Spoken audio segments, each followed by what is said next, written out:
Hello everyone and welcome back. So this is a bit different than what I usually do on this channel, which are primarily gameplays.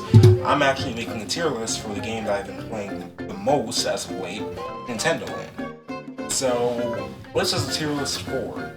Well, this is a tier list for the star player achievement for each attraction and how hard it is to get them. Ranking them from easiest to very, very hard.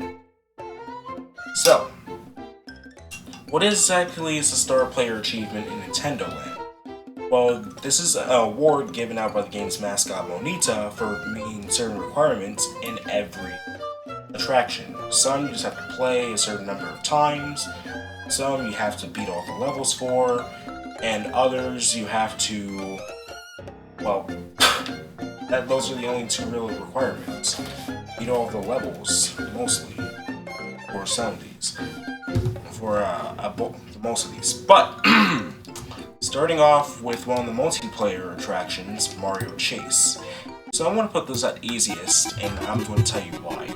So the requirement for the Star Player achievement in this attraction in particular is to play the game a total of 30 times. So it's not hard, it just takes a while because you have to continuously play the game, have either team win or either side win, and do that a total of 30 times. And that goes for all the other multiplayer attractions. Now, how does Mario Chase work? So, gamepad player, who is Mario, has to evade the Weirdo team, who is for Toads. So, Mario has to not get tackled by the Toads for the entirety of the match. And the Toads have to tackle Mario once, and once that happens, game's over. Toads win if they manage to tackle Mario. Toads lose if Mario manages to evade them for the entirety of the 2-minute time limit. There are 3 different maps, each with their own little quirks, like some maps having mud, the second map having a bunch of mud, which slows Mario and everyone else who comes in contact with it down. The third map has slopes that Mario can slide down along with everyone else. And the advantages the Toads have are Monita shouting out where Mario currently is by saying blue zone, red zone, green zone, yellow zone. So the Weirdo players will have to be fast if they want to catch the player who is playing as Mario. And there's also the Yoshi carts that follow Mario and pursue him. That they'll knock him over, but they can't tackle him. They'll knock Mario over, allowing the Toad to have a chance to tackle him while he's on the ground. And one advantage that the player who is playing as Mario does have is the superstar that periodically spawns every round. Every single match. So, this allows Mario to completely blow through everything just like it does in every other Super Mario game. It allows him to run through mud without being slowed down, allows him to knock over the Yoshi carts, allows him to blow through the Wii Remote players, and it pretty much just makes you unstoppable. So, that is Mario Chase. I'm placing it easiest. Next up, another multiplayer attraction is Animal Crossing Sweet Day. So, this one's similar to Mario Chase, where the gamepad player, but instead of the gamepad player being the one chased, the gamepad player is doing the chasing. So, the gamepad player assumes the role of gatekeepers Copper and Booker, who are controlled with each analog stick respectively. One gatekeeper is controlled with the left stick and CL, and the other is controlled with the right stick and CR. So, what is the objective for this one? Again, play the game 30 times, that's very easy. And the objective for the gatekeepers in this attraction is to catch the animal 3 times. The Wii Remote players assume the role of an animal. And Since I only ever played with 2 players, I don't know if there are any other rules that I can cover, because when I started a game up for the footage over this part, over my little commentary here, Monita mentioned using stash rules. So the objective of the animals, or the players who are animals in this attraction, is to collect candy and deposit them as stashes. They have to reach a certain number to meet a quota, and once they do that, the animals win. The only way that they lose is that the gatekeepers successfully tackle any one of the players 3 times, since health is shared. And yep, it's basically Mario Chase, but the roles are flipped. Next up, last multiplayer attraction of this game. Yeah, Luigi's Ghost Mansion. So all 3 of these multiplayer games have some sort of chase going on here. So, gamepad player assumes the role of a ghost. The ghost's objective is to catch the Weird Mode players who assume the role of Luigi 3 times. Catch your targets 3 times. So, that seems pretty simple enough. The ghost can dash around and doesn't appear on the TV.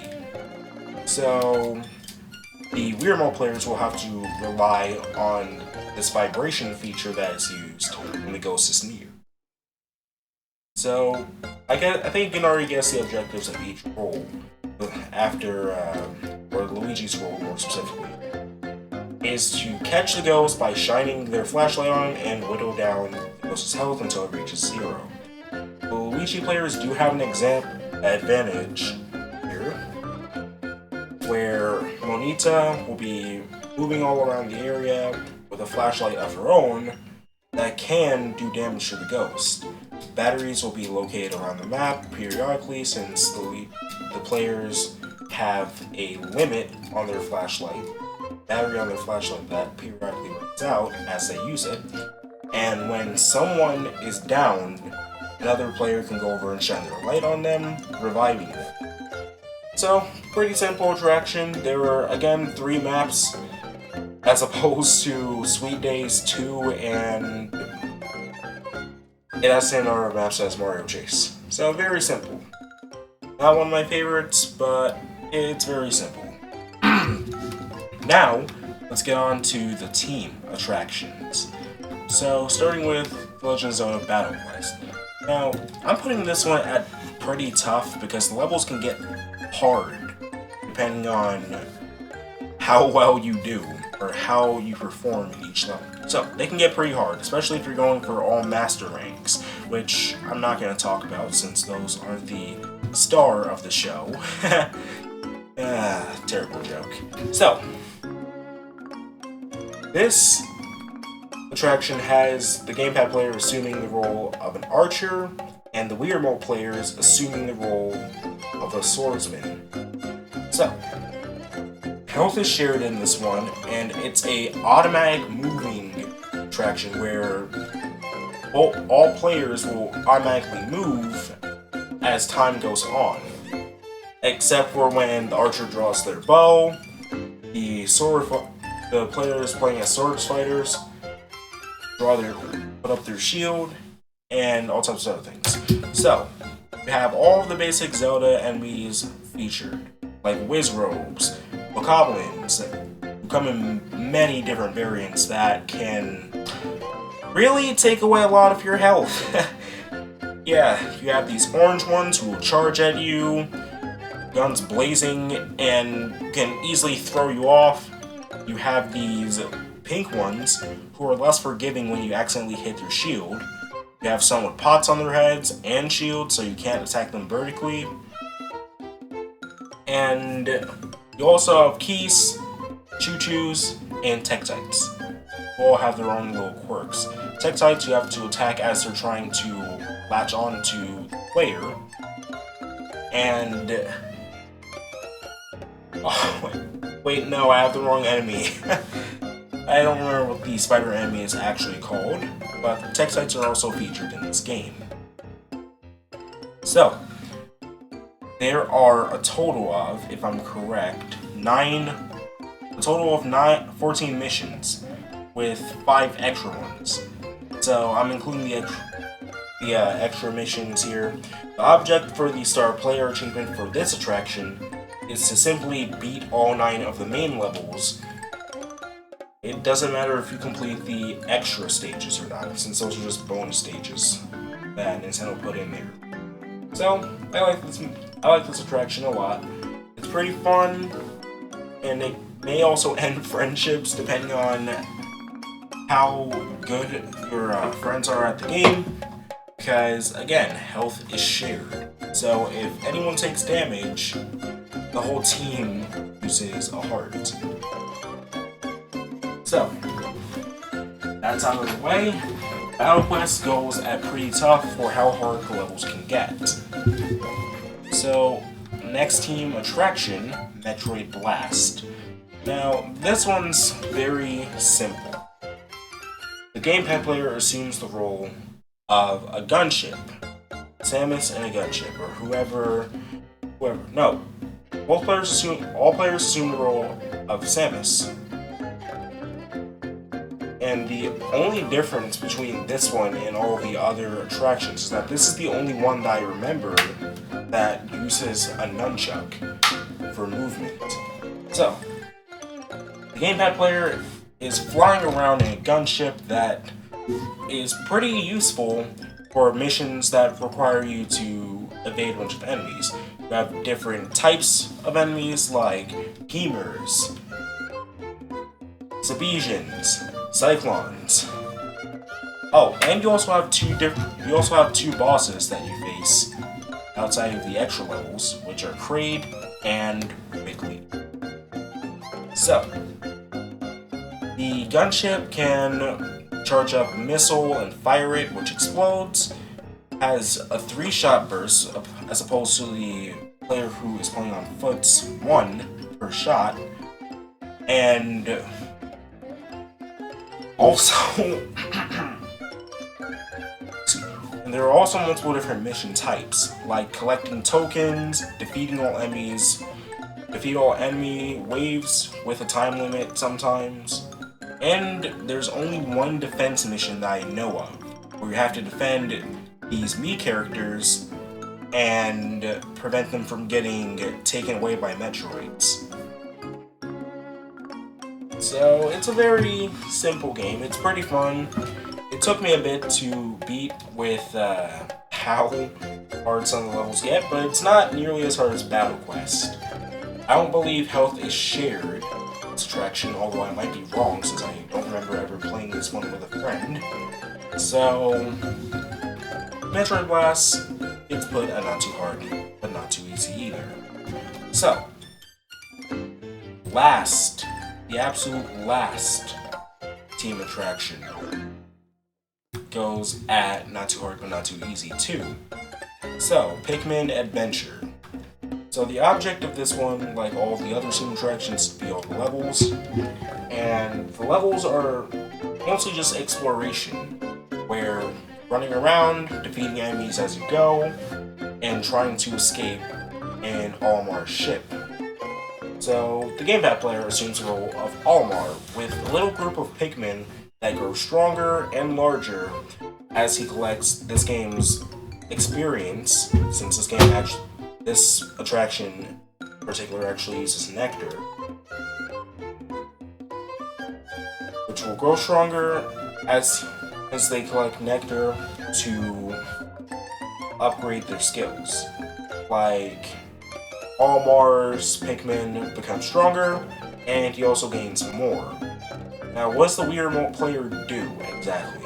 Wii Remote player also plays as a Pikmin, but sorry, I'm doing this unscripted, by the way. So, the Wii Remote player plays as a Pikmin. So, the Wii Remote player can be called by Olimar's Whistle 2, which leads to some pretty funny co-op shenanigans, if you want to call them that. So, Pikmin's abilities, the Wii Remote player's ability is to perform combo attacks, jump onto enemies and continuously hit them, and also quickly destroy obstacles in the way.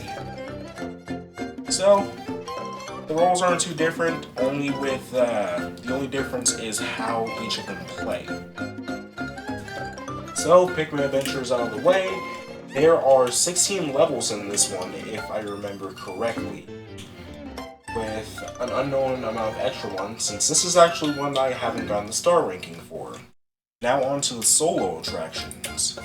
So, starting with one of my favorites, Octopus Dance. Now, Octopus Dance will take you a few attempts. It's not the hardest one in the world, but it certainly is up there with Takaru's Ninja Castle and Donkey Kong's Crash Course. I'll get into those after this. So Octopus Dance has a very simple star player achievement requirement, and that is complete all 5 normal stages, not including the bonus stage. So, after getting this... So, the gameplay works like this. You have to copy this dance instructor's moves perfectly. If you mess up or make one mistake in a sequence, in this little 1, 2, 3 sequence, which does increase in the bonus stages, where it goes all the way up to 7. If you mess up, you lose a heart. So all of your hearts, the game is all over, and the octopus that is shown in the background picks you up and drags you away. So, this is a pretty easy one for me, though the game does get harder with longer combinations. We also have this little octopus that joins the party, who goes over to spray ink all over your screen, making it hard to see the instructor, but this can be mitigated by tapping on the octopus on the touchscreen.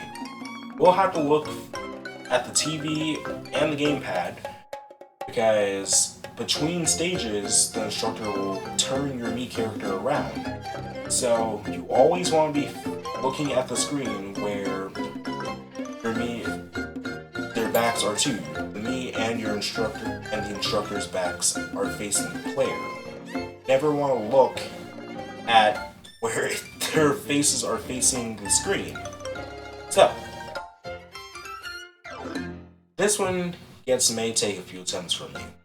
Next up, Captain Falcon's Twister Race. Now this one is pretty tough too, and I'll tell you why. So the gameplay of this one is simple. It's a simple time trial, where you have a certain amount of time to clear each area of the game. If you run out of time, game over. If you run into some obstacles that can instantly end your run, like these little spiked things that will blow your card up and send your Mii character flying off the course, it's all over. And there are also these ramps. Be careful with these ramps, especially the big ones, because if you enter the ramp the wrong way, like you're slightly off center, you're going to get sent flying off the course, and that's instantly going to end things for you. So, this one's pretty simple. As the levels go on, you do have to be a lot more precise with your freaking steering, because cars will be there to slow you down. There will be things in the road, these little spike things in the road, and all types of other things that are just there to get in your way. Thankfully, there are power-ups like this little star here. That's pretty much it. But this one was pretty hard for me to do. It took me a while to complete all 12 areas. I will correct myself if I'm wrong, because I don't remember the exact amount of areas that are in the main game. I don't think this one has a bonus one, surprisingly. But this one gets pretty tough. On to the next one. Takaru's Ninja Castle. This one's not too hard, but not too easy if you get good at aiming. So, this is based off of the rather obscure NES game of the same name. So, the plot of this one is that Monita, the princess, the freaking princess gets captured by ninjas. And your goal is to save her and complete all 4 scenes. And this one is pretty hard, but thankfully you do get power-ups called scrolls, which you can use to triple the amount of throwing stars you are dishing out, turn your throwing stars into bombs that can easily clear out waves of enemies, and slow down time so you can have an easier time managing a whole horde of ninjas coming at you at once. There are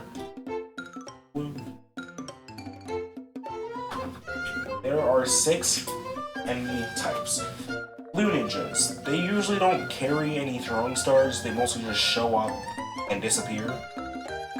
Pink ninjas, they do carry throwing stars, and they throw them at you, but you can collect them with a throwing star of your own, or if you're feeling a little adventurous or risky with it, you can deflect it with a sword.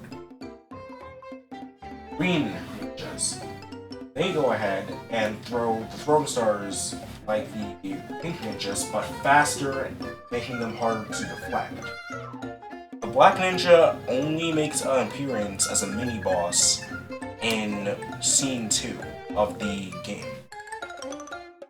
So, in that one, he does throw throwing stars at you just like the green and pink ninja. Usually throws at the same speed of the green ninja. And the gimmick with that one is that you have to deflect his attack with your sword, and then retaliate with throwing stars of your own. The game gets pretty hard, and it can be pretty overwhelming to take care of the entire horde of ninjas coming at you. As some have bombs, like the yellow ninjas that I didn't mention for some reason, and the red ninjas, which are a mix of green and yellow, since they throw throwing stars at the same speed of the green ninjas, and also throw bombs at the player. So, after you clear out the horde of ninjas that the unknown antagonists send at you, you face off against this giant freaking statue. I don't know exactly what it's actually called, but I will correct myself or add in what the thing is actually called in the editing of this video. So, complete that, you unlock the bonus stage, or you unlock this bonus route where you defeat the boss again, but Princess is not actually a princess. You actually reveal that Monita is still held captive somewhere. And it makes the game harder by limiting you to 30 ninja stars as opposed to the 50 that you can carry in total. And also remixes all of the levels, making more enemy types show up. Making all of the enemy types show up in the levels, making it harder. So, Dr. Mario's Ninja Castle goes that not too hard but not too easy. Donkey Kong's Crash Course. Now, this one's very simple. The whole object of this one is to clear all areas of the game by Captain Falcon's Twister Race, except you don't have a time limit. The main danger with this one is how fragile your player character is, because you can easily lose a life because of a dumb mistake. You have to steer this rickety cart, I want to call it, with the gamepad's gyro controls. Make it to the end of the main course, and you get the star ring. This one's pretty hard because you have to use an assortment of buttons. You have to rotate the analog sticks. You have to tilt the right analog stick sometimes. You have to go into the mic, use the L and R buttons, and most of all, make sure you don't fall from a high place and end up busting the cart up by falling down. So, not too hard, but not too easy. It may take a few attempts, but you'll get it with time. Moon Trip Breeze.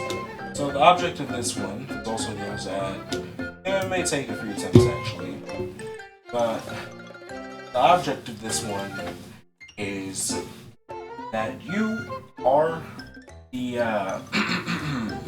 actually I don't know. I actually don't know what this player character is called, but you are going on a trip.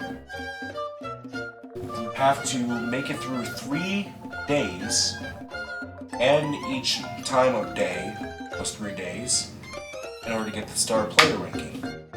In your way, there will be numerous things in your way, such as spikes, enemies that mean to destroy your balloons, and this fish thing that ended up ruining my run in the footage that I'm showing you. So, you have to make it through all 3 days, and you don't have to worry about the bonus stages that come after the first set of stages for the first time. You get to start ranking for that one, you get to start ranking, and there it is. So, the last one.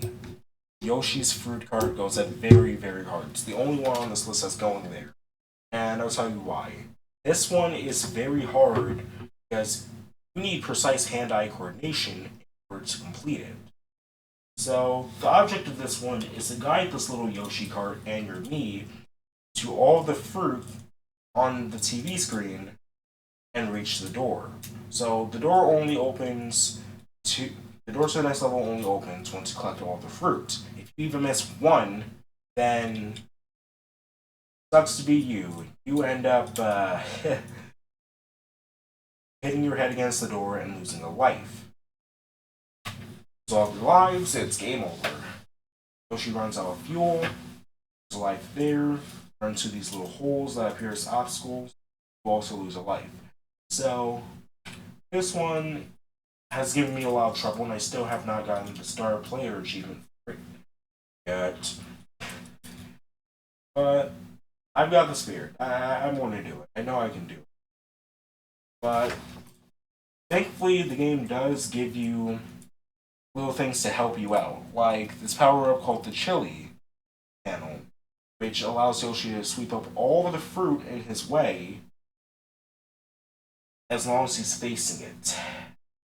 The game can be pretty finicky about that. And there are also warp zones that appear after reaching a certain point in this game. You have to clear 20 gates in order to get the Star Player achievement. And as you go on, levels will get more complex with the fruit moving, more obstacles impeding your way, and me to just go ahead and say, no, no, sir, you're not getting this fruit. But that concludes the tier list for this game, for this forgotten game. So, hope you guys enjoyed this long tier list and my explanation for it. If you did,